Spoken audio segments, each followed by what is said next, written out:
कल हमने बात की थी यूनिवर्सल एप्लीकेशन तक, what is the nature of management of principle.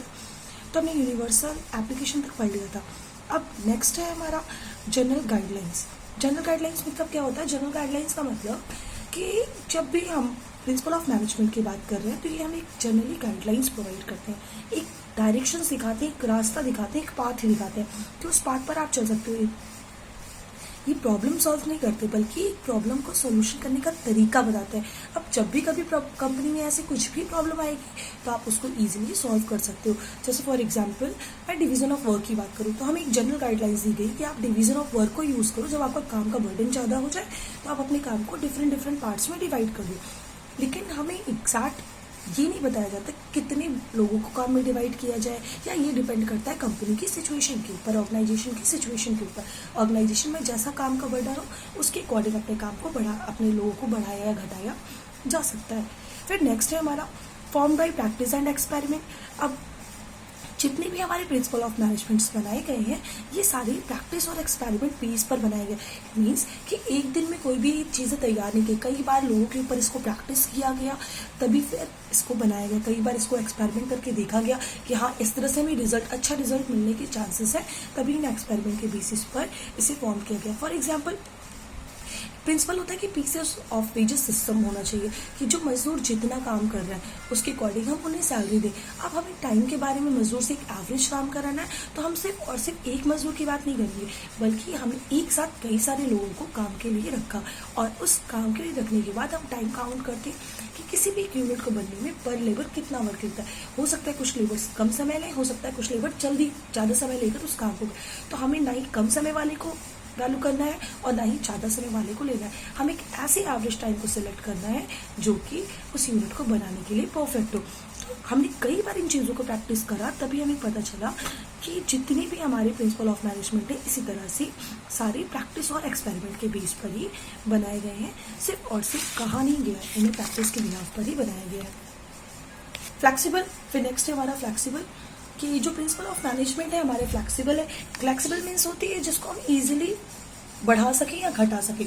तो अब हमारा इलास्टिक होती है, जितना भी हमें नीड है उसके अकॉर्डिंग हम चाहे तो वर्किंग आवर्स को बढ़ा दें, हमें चाहे ज़रूरत है तो वर्किंग आवर्स को कम कर दें। प्रिंसिपल ऑफ मैनेजमेंट कहता है कि आपकी कंपनी के जैसे, आपकी ऑर्गेनाइजेशन की जैसी कंडीशंस आ रही है, आपको जैसी प्रॉब्लम्स हो रही है उसके अकॉर्डिंग आप प्रिंसिपल ऑफ मैनेजमेंट को ईजिली कन्वर्ट कर सकते हो, बढ़ा सकते हो या फिर घटा सकते हो। इसमें कोई भी रूल्स नहीं बनाए गए हैं। फॉर एग्जाम्पल आप अपने काम करने के लिए ज़्यादा लेबर्स को भी हायर कर सकते हो। मैं डिवीज़न ऑफ वर्क की वापस से बात कर रही हूँ। आप अपने काम करने के लिए ज़्यादा लेबर्स को भी हायर कर सकते हो अगर आपको ज़्यादा काम है तो। लेकिन अगर आपके पास काम थोड़ा ही है तो ज़रूरी नहीं कि आप बहुत सारे वर्कर्स को हायर करो, आप थोड़े भी वर्कर्स को हायर करके अपने वर्क को ईजिली कर सकते हो। फिर नेक्स्ट जो कि प्रिंसिपल ऑफ मैनेजमेंट में ही बताया गया था, मेनली बिहेवियर। अब मेनली बिहेवियर हमेशा डिस्क्राइब करता है कि what is the relationship between the top level manager, middle level manager and the low level managers. हम तीनों मैनेजर्स के बीच का रिलेशनशिप क्या है और इसे एक्चुअली कैसे डिफाइन किया जाए। तो मेनली बिहेवियर हम एक दूसरे के लिए अपने नज़रियों को चेंज करते हैं। मिडिल लेवल मैनेजर अपने लो लेवल मैनेजर के साथ बहुत अच्छा बिहेव करेगा, लो लेवल मैनेजर्स अपने वर्कर के साथ अच्छा बिहेव करे जिससे उसे अच्छा आउटपुट मिल सके, मैक्सिमम आउटपुट गेट कर सके। अगर लो लेवल मैनेजर्स का बिहेवियर अपने मिडिल लेवल मैनेजर के टूवर्ड्स अच्छा नहीं होगा तो वो जल्दी उसे रिपोर्ट नहीं करेगा और ऑर्गेनाइजेशन के गोल के अचीव करने में प्रॉब्लम होगी। इसी तरह इसके बाद है next cause and effect relationship, जो मैंने पहले भी बताया है। कॉज एंड इफेक्ट रिलेशनशिप कुछ ऐसा कारण होना और उसका क्या इफेक्ट पड़ने वाला है, उसका क्या प्रभाव पड़ने वाला है ऑर्गेनाइजेशन पर, ये हमारे कॉज एंड इफेक्ट रिलेशनशिप के बिहाफ पर होता है। तो प्रिंसिपल ऑफ मैनेजमेंट, जितनी भी प्रिंसिपल ऑफ मैनेजमेंट बनाए गए हैं वो कॉज और इफेक्ट रिलेशनशिप के बिहाफ पर बनाए गए।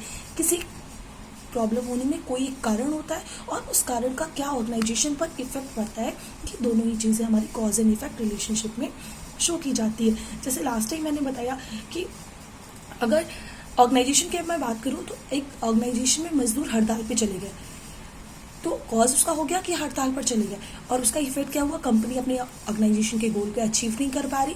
हमारा इफेक्ट क्या पड़ा कि ऑर्गेनाइजेशन के गोल को हमने अचीव नहीं किया। तो इस टाइम पर प्रिंसिपल ऑफ मैनेजमेंट हमें हेल्प करता है कि कैसे हम इन सब प्रॉब्लम्स को टैकल करें। And last is contingent. Contingent means होता है कि एक तरह से ग्रुप का काम करना, ग्रुपिंग में काम करना। तो प्रिंसिपल ऑफ मैनेजमेंट कहता है कि आप लोगों को एक साथ लेकर काम करो, कंटीजेंट होकर काम करो। बट जैसे कि पहले मैंने बताया है कि फ्लेक्सिबल होता है, हम अपने इसमें चेंजेस ला सकते हैं।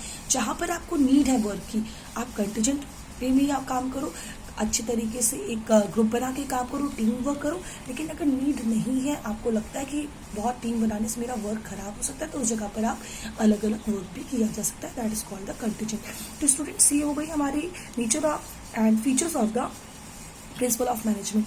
अब नेक्स्ट टॉपिक है हमारा इंपॉर्टेंस ऑफ मैनेजमेंट प्रिंसिपल्स। इसके पहले मैं एक चीज़ बहुत अच्छे से समझा दूं कि फीचर्स जो होते हैं किसी चीज़ की क्वालिटी को कहते हैं। क्या उस जैसे मैंने कहा मैनेजमेंट प्रिंसिपल, तो मैनेजमेंट प्रिंसिपल्स की क्या क्या क्वालिटीज़ है जो हमने अभी पढ़ी। अब हमारा जो इंपॉर्टेंस ऑफ मैनेजमेंट प्रिंसिपल है, जहाँ पर इंपॉर्टेंस शो करते हैं, एग्जाम टाइम में स्टूडेंट्स बहुत कंफ्यूज होते हैं क्योंकि importance is different thing from the features. Importance का मतलब होता है क्यों ज़रूरत होती है। मैं ये बोलूँ कि किसी सी चीज़ की ऑर्गेनाइजेशन में क्या नीड है, तो that is called the importance. तो हमारा टॉपिक है इम्पॉर्टेंस ऑफ मैनेजमेंट प्रिंसिपल्स। क्या ज़रूरत है कि ऑर्गेनाइजेशन में हम मैनेजमेंट प्रिंसिपल्स को फॉलो करें। फर्स्ट है हमारा providing manager with useful insight into reality. Providing managers, हम मैनेजर्स को रियलिटी में जो चीज़ें हैं वो प्रोवाइड करते हैं। प्रिंसिपल ऑफ मैनेजमेंट मैंने बना दिया, एंडी फ्लोर ने प्रिंसिपल ऑफ मैनेजमेंट बना दिए। अब सबसे ज़रूरत थी हम उसे प्रैक्टिकल देखें, प्रिंसिपल ऑफ मैनेजमेंट की बुक लिख दी।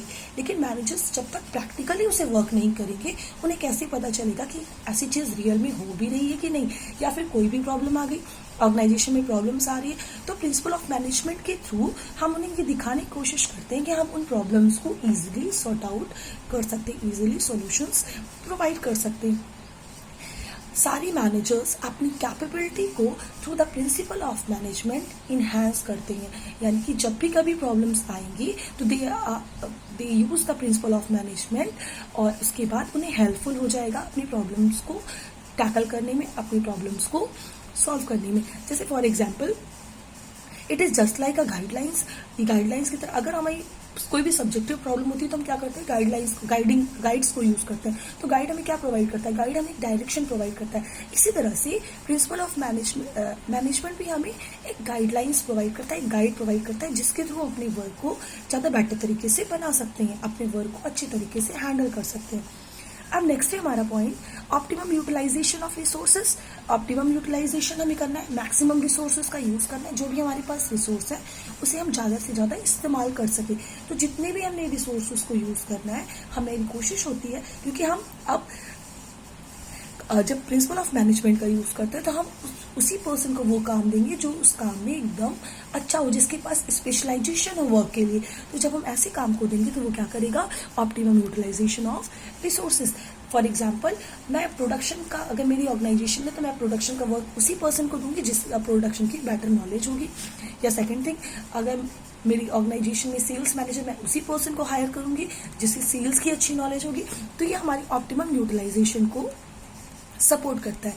Next, scientific decision. Scientific decision, इसके पहले हमने पढ़ रखा है कि जितने भी हमारे प्रिंसिपल ऑफ मैनेजमेंट बनाए गए हैं वो हमेशा एक्सपेरिमेंट और प्रैक्टिस के बेसिस पे होते हैं। दैट्स वाई ये जो भी रिजल्ट आएगा वो हमेरा कैसा आएगा, सारे साइंटिफिक डिसीजन से बिहाव पर ही आएगा, यानी कि जितने भी आएगा रिजल्ट उसी बिहाव पर। जैसे फॉर एग्जाम्पल, एक एग्जाम्पल ले सकते हैं कि अगर एक सिंपली प्रिंसिपल बना दिया जाए कि आप ज़्यादा पढ़ाई करोगे तो अच्छे मार्क्स आएंगे। अब इसका मतलब ये है कि ये डिपेंड करता है आपकी कैपेबिलिटी के ऊपर कि आप कितने घंटे, आप 1 घंटे पढ़ाई कर रहे हो तो वैसा मार्क्स आएगा, 4 घंटे कर रहे हो ऐसा, सिर्फ किताब खोल के बैठे हो तो उससे मार्क्स नहीं आएगा। लेकिन बस सिंपली बता दिया गया जितनी आप प्रैक्टिस करते जाओगे उतना ही ज़्यादा अच्छे मार्क्स आते जाएंगे। तो जितनी हमारी साइंटिफिकली डिसीजन, अगर आप अच्छा वर्क करोगे तो डेफिनेटली आपको अच्छा रिजल्ट भी मिलेगा। फिर नेक्स्ट है meeting changing environment requirement. Meeting changing environment means हमारे यहाँ इंडिया में बहुत जल्दी इन्वायरमेंट चेंज होते हैं। इन्वायरमेंट चेंज का मतलब नई टेक्नोलॉजीज आती है, नई चीज़ें चेंजेस होने लगती है, तो हमें रिक्वायरमेंट होती है कि हम अपने आप को भी उसी तरह से चेंज करें। अब प्रिंसिपल ऑफ मैनेजमेंट में हमें सारी चीज़ों के बारे में डिफाइन किया जाता है कि टाइम टू टाइम कैसे अगर इन्वायरमेंट में कोई भी चेंजेस आएंगे तो आप उसे कैसे अडॉप्ट करोगे। फॉर एग्जाम्पल, कंप्यूटर से लैपटॉप में चेंजेस आने पर, या फिर टाइपराइटर से कंप्यूटर का आना, अब इस टाइम पर हम अपने एम्प्लॉयज़ को या तो नया एम्प्लॉय हायर करें तो हमारे पुराने एम्प्लॉय अनएम्प्लॉयड हो जाएंगे। इससे बेटर है कि हम उन्हें एक ट्रेनिंग प्रोवाइड करेंगे, और जो कि हमारे प्रिंसिपल ऑफ मैनेजमेंट भी बताता है कि हमें पर्सनल ग्रोथ उनकी करनी चाहिए अपने एम्प्लॉयज़ की। तो हम उन्हें ट्रेनिंग प्रोवाइड करें जिसके थ्रू वो उस इन्वायरमेंट की रिक्वायरमेंट को ईजिली अडॉप्ट कर पाए। फिर इसके बाद है हमारा इफेक्टिव एडमिनिस्ट्रेशन। जब हमारा सारा वर्क अच्छा हो रहा है तो एडमिनिस्ट्रेशन हमारा कैसा हो जाएगा, ऑलरेडी इफेक्टिव, क्योंकि अभी हमने मेनली बिहेवियर को यूज़ किया है, जो हमारे मैनेजर्स का अपने एम्प्लॉय के टूवर्ड्स अच्छा बिहेवियर होना दिखाता है। अगर अच्छा बिहेवियर रहेगा, सारे लोग अच्छे तरीके से काम करेंगे, तो हमारा एडमिनिस्ट्रेशन भी कैसा होता जाएगा, अच्छा होता जाएगा। एग्जाम्पल के लिए, अगर प्रोडक्शन मैनेजर अपने एम्प्लॉयज़ के थ्रू, अपने जितनी भी लो लेवल मैनेजर के थ्रू अच्छा वर्क कर रहा है, तो उसके बिहाफ पर वो भी हमेशा, उनके प्रति उनका व्यवहार अच्छा है, तो वो भी हमेशा क्या करेंगे, टाइमली वर्क को कंप्लीट करके उसे प्रोवाइड कर देंगे। फिर नेक्स्ट है हमारा फुलफिलिंग सोशल रिस्पॉन्सिबिलिटी। अब इस इम्पोर्टेंस के अलावा हमारी इम्पोर्टेंस होती है कि हम सोशल रिस्पॉन्सिबिलिटी को फुलफिल करते हैं। जैसे एग्जाम्पल के लिए, एक एडिकेट सैलरी प्रोवाइड करना, जितनी भी सैलरी एक वर्कर की बनती है उस सैलरी को उस वर्कर को प्रोवाइड करना। तो फुलफिलिंग सोशल रिस्पॉन्सिबिलिटी, अगर हम उस वर्कर को अच्छी सैलरी प्रोवाइड दे रहे हैं, कंपैरेटिव सैलरी प्रोवाइड कर रहे हैं, जितना भी काम करा रहे हैं उसकी सैलरी प्रोवाइड कर रहे हैं, तो हम अपनी एक सोशल रिस्पॉन्सिबिलिटी को टाइम टू टाइम फिल कर देते हैं। नेक्स्ट है हमारा management training, education and research. अब इसके पहले हमने इन्वायरमेंट की बात की। अगर इन्वायरमेंट में चेंजेस आते हैं तो हम अपने एम्प्लॉय को time to time training provide करें और उसके बिहाफ पर उससे काम अच्छा कराएं। उसके लिए अगर नीडेड एजुकेशंस प्रोवाइड करें, जिस चीज़ों की रिक्वायरमेंट होगी। एंड रिसर्च, अगर कोई एम्प्लॉय बहुत दिन से इसी एक ही जगह पर काम कर रहा है, हमें पता है कि उसको स्पेशलाइजेशन हो चुका है उस चीज़ में, तो हम टाइम टू टाइम उसे ट्रेनिंग देकर और ज़्यादा बेटर बना दें। जैसे कोई वर्कर एक चीज़ के लिए बहुत दिन, प्रोडक्शन में बहुत दिन से काम करा और उसे काम की बहुत अच्छी नॉलेज होगी, तो हम उसे वर्कर से वापस से सुपरवाइजर बना दें और वो अपने अंडर में बहुत सारे लोगों को अच्छी ट्रेनिंग भी प्रोवाइड कर पाएगा।